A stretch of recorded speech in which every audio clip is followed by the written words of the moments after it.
Today we're speaking with guitarist Ray Goren. And Ray, I understand you're 14 years old. Is that correct? Yeah, I'm 14. And I'm really impressed in listening to the CD. You got a CD coming out called the LA Sessions. It's got 5 tracks on here, and I only bring up the age because again, I'm listening to this. Sound like a seasoned seasoned player, and I was kind of interested to learn that you actually started out on playing the keyboards when you were 5 years old. So you want to talk a little bit, how you got into first playing the keyboards and then transition to the guitar? Yeah. So I started playing keyboard, and I was listening to guys like Thelonious Monk, all the jazz, like Oscar Peterson, John Coltrane, and everything like that.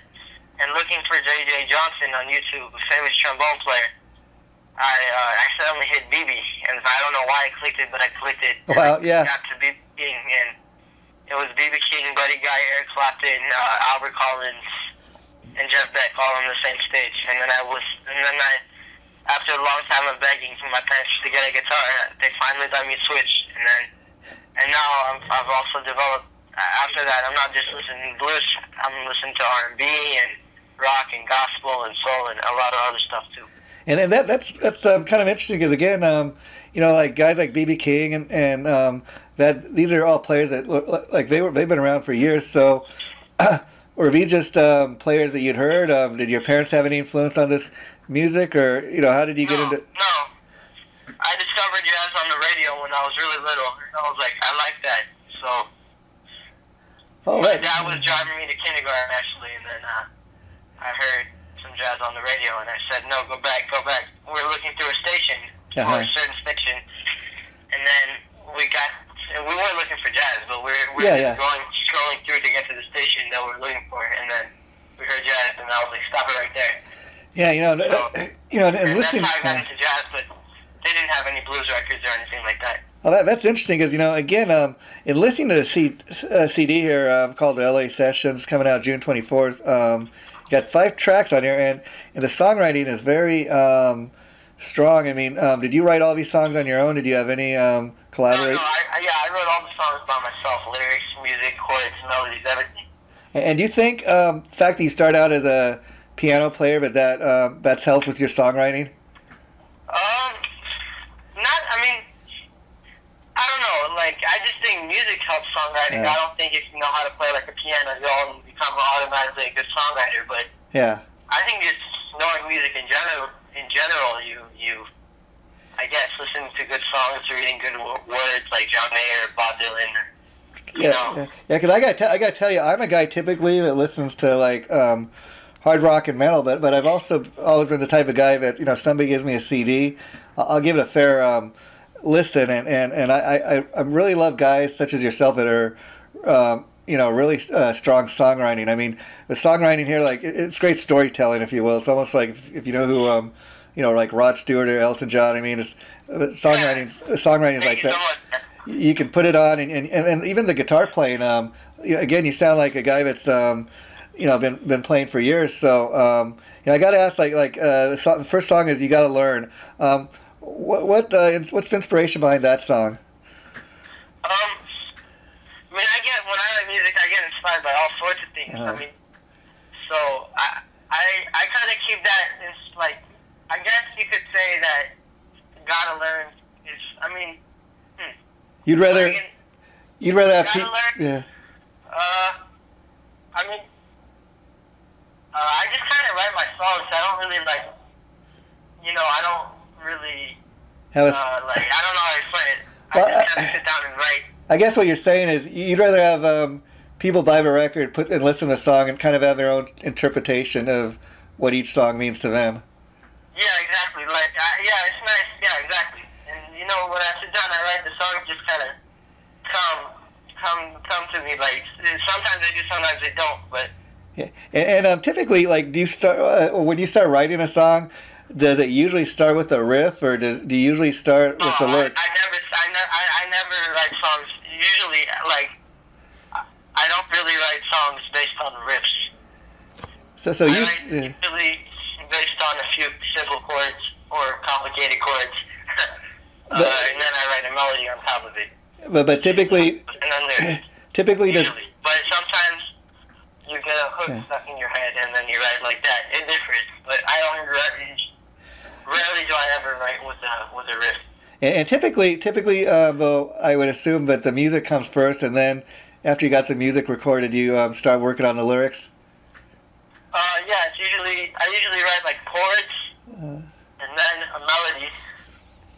And again, lyrics. Usually, but sometimes while you're writing a melody, you kind of hum, and then lyrics kind of just naturally come out. Sometimes they're good, sometimes they're whack.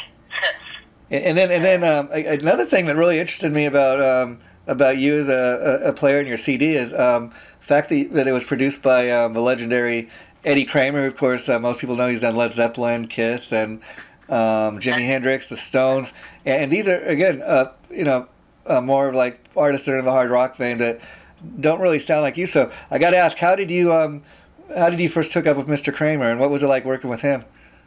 Oh man, where do I begin, man? Eddie's the bomb, man. I love Eddie. Eddie, he's hilarious. He's like you don't even realize like you're sitting down with such a big man, because that's how down to earth he is. Like he's like really like he's hilarious. I mean, and then like during a break he'll be like, oh yeah, this is the picture I took in 1960, blah blah blah, Led Zeppelin and Jimi Hendrix. Like you're like sitting down with history, and then you don't really realize it, because that's how like down to earth he is. He's great. But like how did you first hook up with him? Again, because I asked listening to CD, I'm kind of surprised that Eddie would work with an artist like you. But again, I think that shows what he kind of brings to the table, because you don't really sound like Kiss or Led Zeppelin or Jimi Hendrix, but yet your guitar playing really shines on the CD. So did he kind of, when you guys were recording this, did he kind of just allow you to be yourself? Yeah, of course. I mean, he's not like pushing me in any direction. I mean, I just came with him with the songs. He heard them and liked the songs and said, yeah. It wasn't like he wasn't pushing me or like, oh, I want you to be like a hard rock guitar player. Right? No. It was like, oh, let's make good music. Yeah, it's just me on an acoustic guitar and me on an acoustic piano, or a trio, or a classical music group. Yeah, I think that's kind of, let's just make good music. I think that's part of the reason the CD is so good, because again, like if he would have gone in and kind of tried to mold you into something that you're really not, people would be able to hear about it. I mean, this is just your talent, I gotta say, really shines through on the CD. And the only really complaint I got about the CD, I gotta tell you, is the fact that it's just got 5 songs on it. But again, that's kind of that's what people are doing these days. I just I wish it was like a full track, 10 tracks or something like that. But other than that, I gotta say every song on this EP, it really it stands out. So what are your plans, Ray, as far as this LA sessions? I mean, is it you going to be doing any shows behind this or touring? I hope so. Yeah. I think that's plan A. Yeah. I really want to tour and stuff and play shows and all that good stuff. And so I got to ask, obviously the LA sessions, I'm assuming this was recorded in LA. Are you from Los Angeles area yourself? Yeah, I'm from LA. Yeah, I'm from the Los Angeles. Yeah. And so is this actually your first official release, or you put other stuff out before? Yeah, this officially, I think this is my first release. And as far as other people that heard, what kind of response are you getting? I mean, the CD's not out yet, but everybody who's like in inner circle, who like family or really, really close friends seem to dig it. So I hope that's how it's gonna come. That's how it's gonna come through to everybody. And so, again, you're talking about like, when you were, first started playing the guitar. I was curious. Did you start out just as a guitar player, and then did you kind of morph into the singing thing, or did you always kind of do both? I mean, at the beginning, I was like, I wanted to sing, but I was kind of embarrassed to sing. So, but then one time, I was going live just to play guitar, and I was like, you know what? I'm gonna sing. Yeah. I keep my word. Yeah. So what I did was I went and I told everybody that I'm gonna sing, just so I know that I would sing. Yeah. And then I sang on stage, and then that was kind of it. Then I just began to sing and stuff like that. And when you're performing on stage, is it hard for you to, some guys tell me it's something you got to learn how to do as far as being able to sing lead and play at the same time. It can be difficult if you're not really good at it. It depends. I mean, it varies from song to song. Because again, it's really difficult though. It almost becomes like a second nature once you get used to it. Because again, listening to your CD, I gotta say, Ray, you seem to me like a naturally, very gifted, talented musician. A natural born talent almost. What I mean by that is, some guys, they start out just as a guitar player, and they kind of, from a simple fact, they can't find anybody else to sing their material. They just, say, oh, I'm going to sing it myself. But, in listening to CD, the vocals are just as, good as a guitar playing, if you know what I'm saying. And whereas I think if you got somebody else if you had another guy singing lead, maybe it'd be a different take on the music. Because I think when you write the stuff and you sing it, there's you can sing it more from the heart, if you know what I mean. Oh yeah, of course. Yeah. Yeah, I mean, I work hours, sometimes every day, on just singing, vocal warm-ups, and then singing the song. So I really worked on it. Yeah, and so be able to get it to the point where it does, like you said, match my guitar playing. And so, when you guys were recording the CD, I was curious. By the time it got to the point where you were in the recording studio, did you have all the songs and everything written, or did you kind of write? Yeah, no, we didn't. I didn't write anything in the studio. Okay. All the songs were written ahead of time, and then I played them for Eddie. And then he brought unbelievable musicians. Eddie LeBoyle Jr., he's currently touring with Paul McCartney. Oh, wow, and Paul Bushnell, who's with Tim McGraw. And he brought them to do my songs. So Eddie, being the master of sound that he is, really helped. And then the musicians really helped create the sound. So we got in, we rehearsed the day, 5 songs, boom, boom, boom, boom, boom. And then the next day we went in and we cut the tracks, and then that was it. We cut the tracks, and then after that, put the vocals in, the whole studio thing. And was the whole band in the studio together? What I mean is, did you guys record as a live band, or did everybody kind of record their parts separately? No, we were all in the studio at the same time, recording in the same room. I think that's that's kind of an old school way of doing things, but I really love when bands do that, because you just listening to the album, you can tell when something's recorded live as opposed to just being pieced together. I just love that live sound you get when the band's actually in the studio together. Thank you so much, man. Yeah, those guys really take everybody. They play with sound unbelievable. Yeah. So I really appreciate them and Eddie, and blessed to be working with them.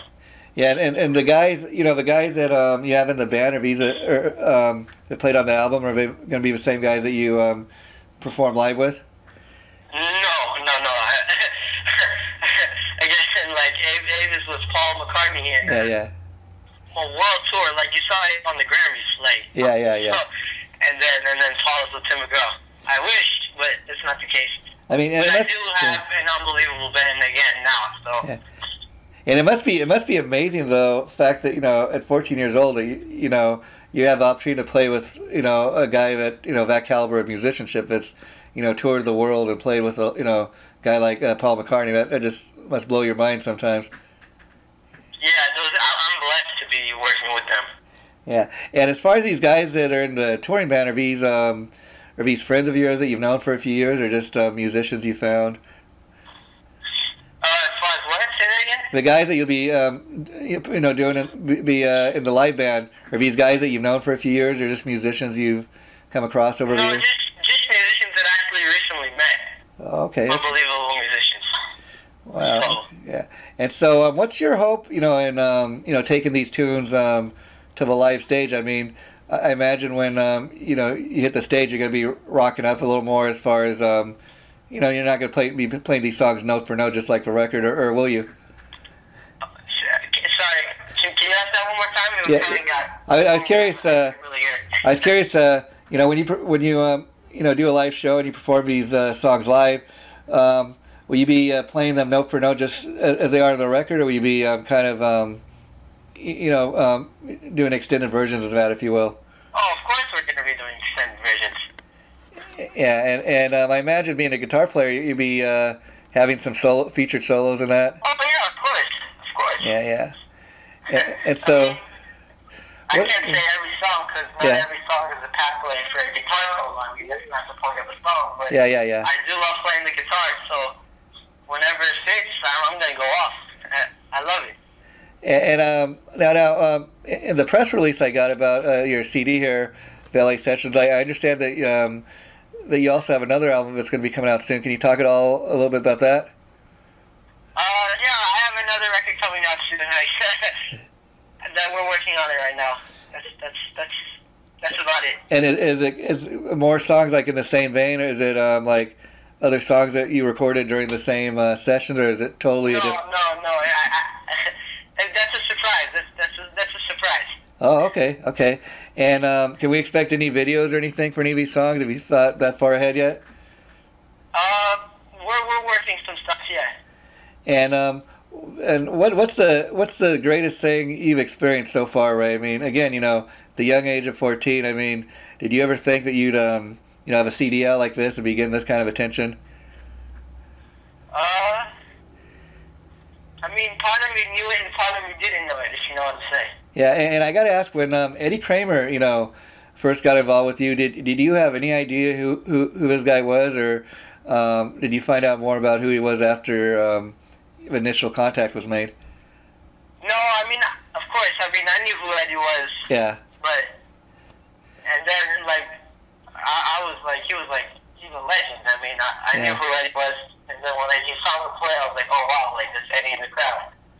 Yeah, I mean, I read him and it was like, wow, he's the nicest guy ever.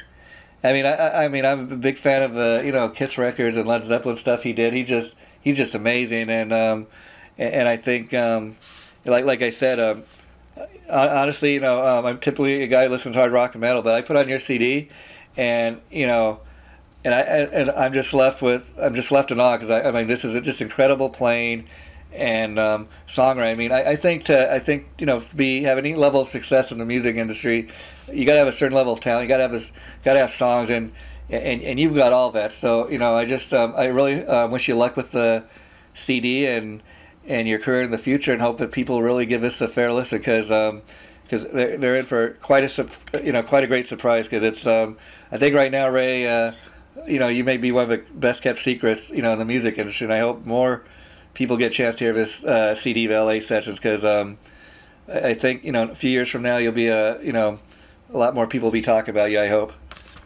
Thank you so much, man. I really, really appreciate it. Okay, well, Ray, it's really been great talking to you, and we must do this again. I'd like to check back with you in a couple of months from now, just to see how the album did, and where you're at with it. And so all the luck to you in the future, and let's do this again. So take care, my friend, and thanks for taking time to do this. I can't thank you enough. Thank you for having me, man. Okay, bye-bye.